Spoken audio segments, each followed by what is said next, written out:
J'ai lâché ma petite larme. C'est fou, c'est trop beau. C'est fou de se dire que c'est même pas si loin de chez nous. On avait trop hâte de le voir en fait. On était trop curieux de voir ce qu'il y avait de l'autre côté.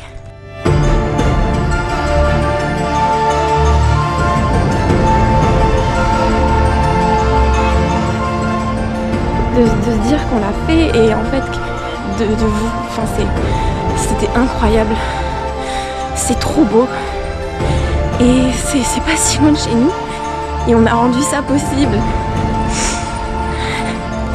On commence enfin à réaliser, je pense, où on est au Canada, c'est que le début.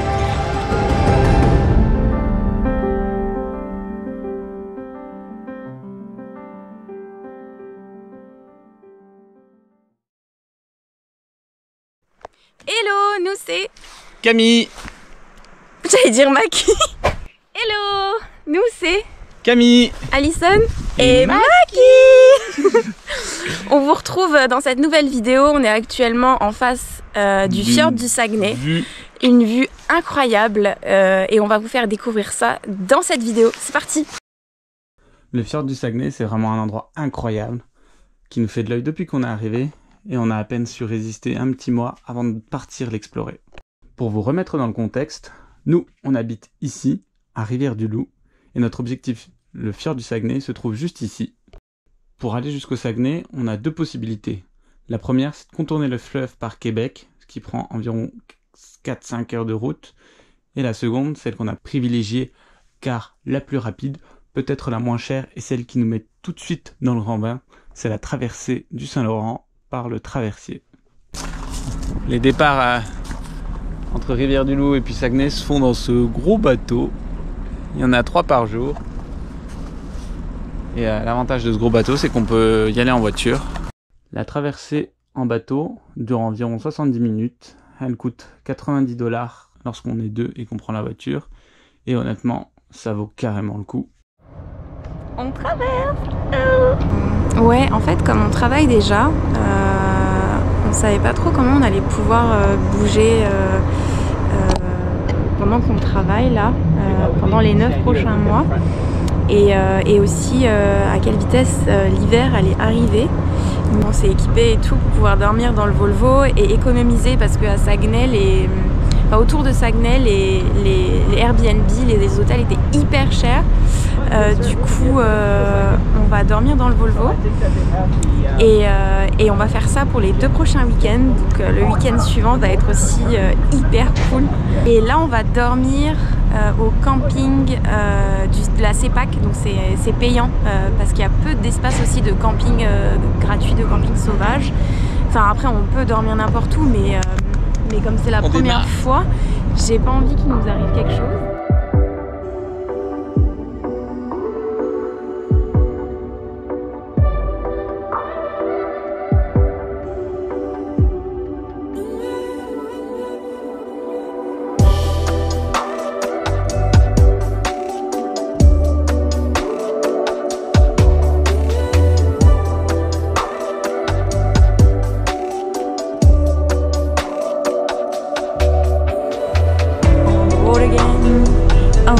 Again, with la Volvo on the road again.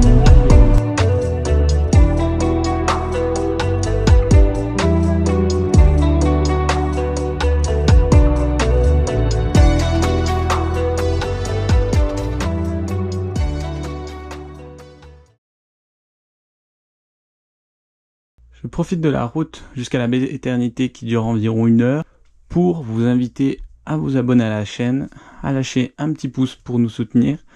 N'hésitez pas à mettre dans les commentaires votre avis sur la vidéo, sur le montage, car je débute en montage. Tous les avis sont bons à prendre. Et merci pour tout le soutien que vous nous avez donné suite à la première vidéo. Ça fait chaud au cœur et ça motive vachement à continuer. Je filmer à quoi ça ressemble un emplacement de camping à la CEPAC. Je sais pas ce que ça rendra les images dans... Alors sachant qu'il n'y avait plus de place pour les emplacements sans service, du coup on a dû se upgrader, se surclasser pour prendre un emplacement avec électricité, un foyer et un banc. qu'ils ont tous des gros camping-cars, bah nous on a juste une voiture. Et voilà, on a payé le surplus pour avoir ça, cette divine prise électrique.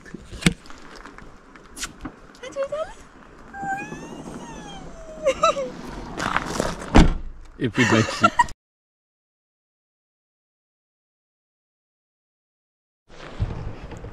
On fait une intro main. Hein Chut. Ce... On met notre main là. 3, 2, 1. Tada! On vient de passer la nuit dans la voiture et puis on est parti, du coup il n'y a pas beaucoup de route, on est obligé de retourner à là où on a débarqué pour remonter pour longer la côte jusqu'à Tadoussac. Et à Tadoussac normalement là on arrive au fjord et donc on va voir ça et on va voir si il y a des baleines. On arrive à voir des baleines. Et après direction Saguenay. On traverse. Donc déjà on traverse pour aller à Tadoussac. Après on remonte l'autre côté du fjord pour aller jusqu'à Sainte-Rose du Nord. C'est le Joyau, c'est un des plus beaux villages du Canada et c'est le Joyau du fjord parce que c'est un village qui est fait en croisière. Mais nous avec Maki, il n'y a aucun bateau qui accepte, même pas les bateaux mouches ou les bateaux fermés qui acceptent les animaux. Donc on va aller voir ça en road trip. Et là on profite du magnifique paysage avec la perche. Ah, on est quand même trop dans... il y a la perche.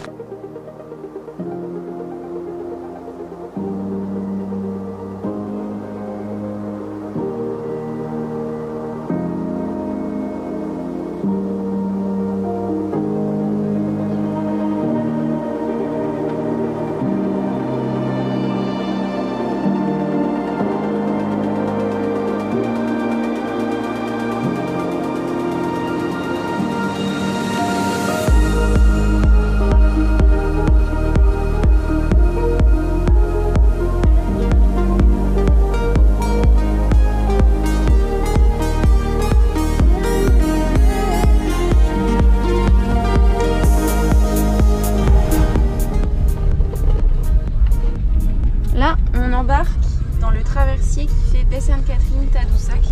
C'est une traversée qui dure 10 minutes, je sais pas. En tout cas, il y a un bateau toutes les 10 minutes.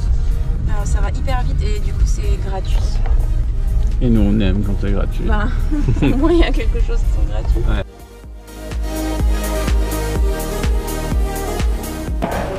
Là, on est en train de traverser de la baie Sainte-Catherine jusqu'à Tadoussac en coupant l'entrée du fjord. Le fjord qu'on voit juste ici, qui est juste incroyable. On a hâte de découvrir. Et c'est dingue de se dire que vers là, t'as le continent, que là, au niveau de l'eau, t'es déjà à plus de 200 mètres de profondeur. Et qu'à tout moment, il peut peut-être y avoir une baleine qui ressort juste ici. C'est juste assez dingue et c'est totalement irréel.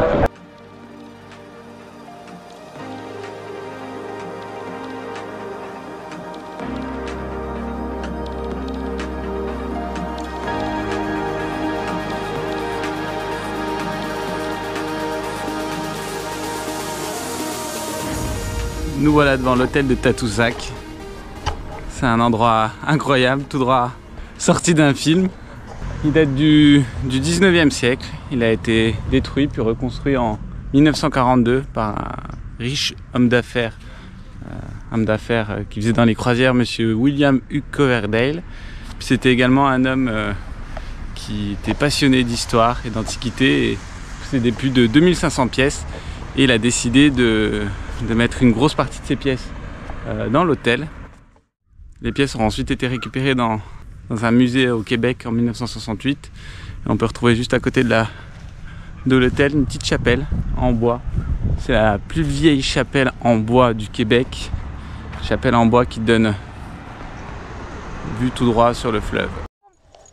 Il faut savoir que Tadoussac, c'est une ville réputée mondialement pour son spot à baleines exceptionnel. Et on va vous montrer ça tout de suite.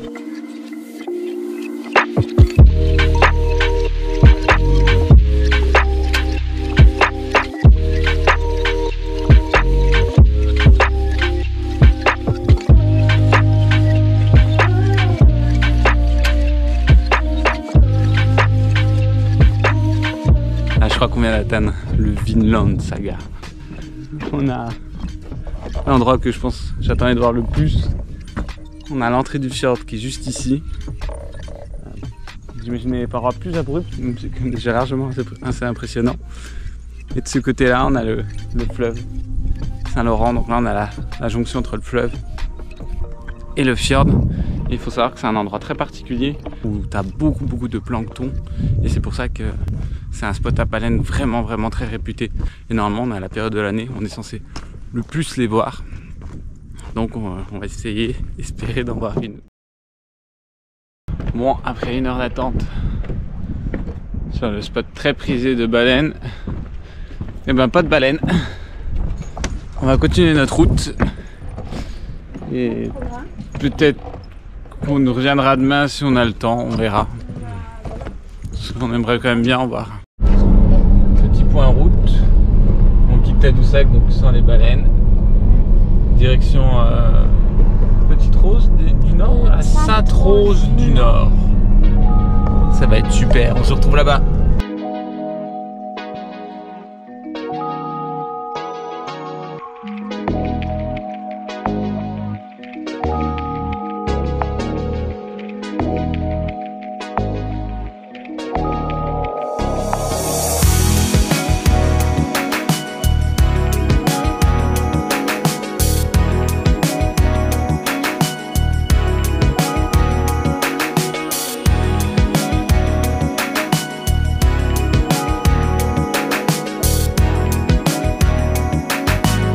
Je n'ai pas filmé les moments intimes. Ça c'est pas moins intime ça. Elle ressemble plus à rien, Miou. C'est pas grave, oui. C'est une bonne glace au beurre d'érable. Devant le... filmé au début, t'es en retard. Ouais, mais parce que je suis pas encore un vlogueur professionnel. Ouais. Ok.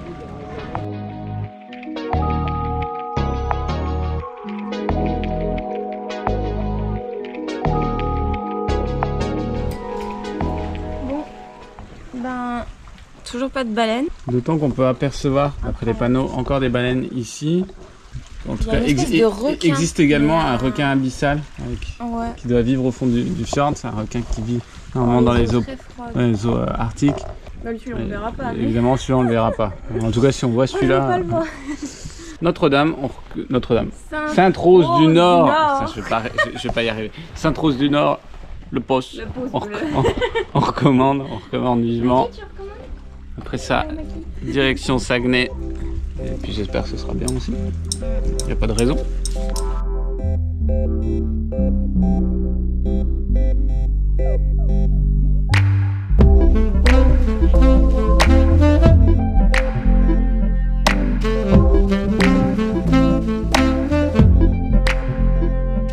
Là, on voit toutes les oies qu'on voit passer déjà depuis chez nous.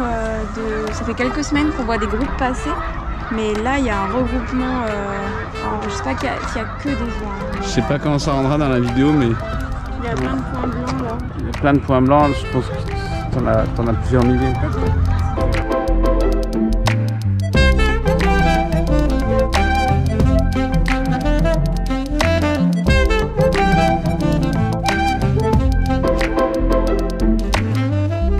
Hop, on se retrouve après la visite de Sainte-Rose.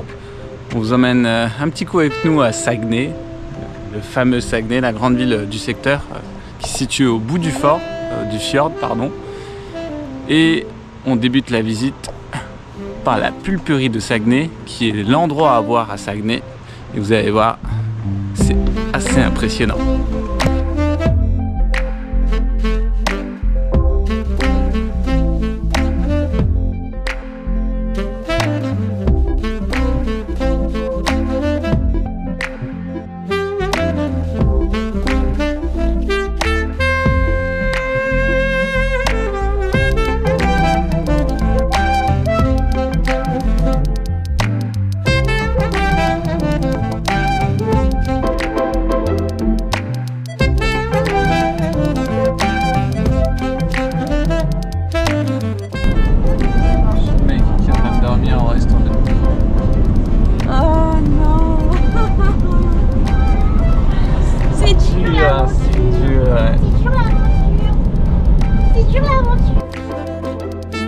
Finalement, vous n'aurez pas plus d'images que ça de Saguenay. On a préféré rentrer tôt car la nuit était en train de tomber. On préférait installer le camping pendant qu'il faisait encore jour. Et on voulait également rentrer tôt pour pouvoir se préparer à l'assaut du fjord tôt le lendemain matin.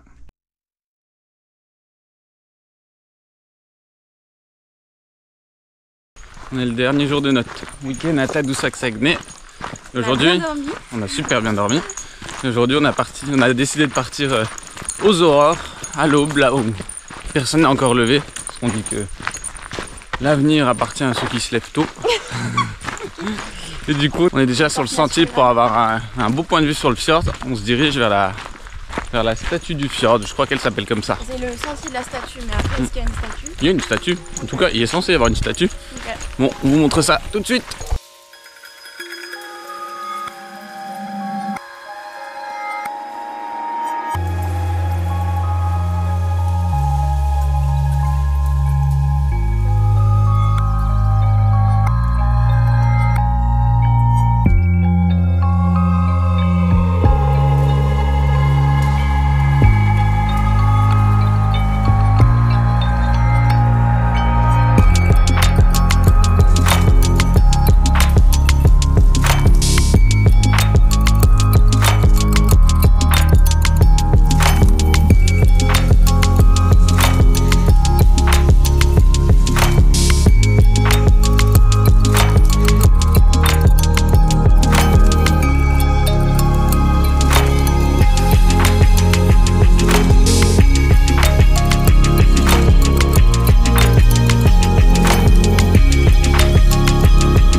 Ici, on a un super exemple de comment cette feuille d'érable, elle est en train de passer aux couleurs d'automne et la sève est en train de se retirer. On voit que les nervures sont encore vertes alors que le reste de la feuille commence à devenir rouge. C'est-à-dire que la chlorophylle n'est plus là et que la feuille prend en fait sa pigmentation naturelle qui ici est rouge. Et là, on doit avoir un érable de Norvège. Si je dis pas de conneries.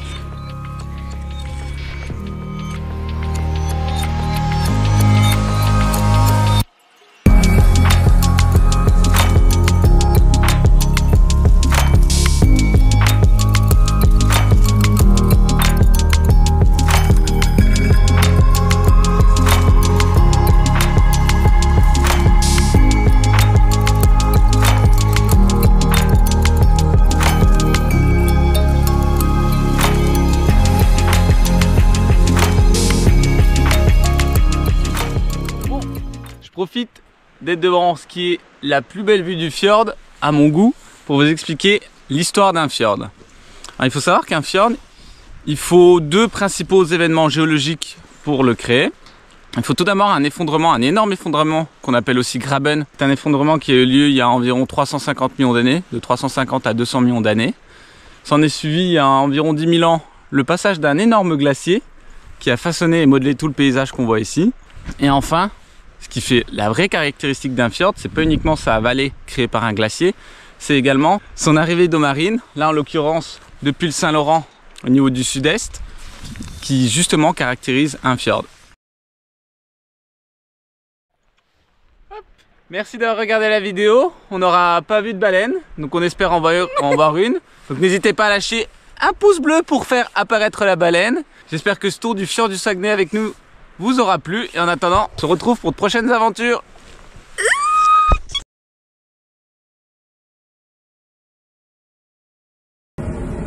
Bah, ils ont dit que c'était des bébés et il y avait pas mal de bébés chez les belugas en tout cas.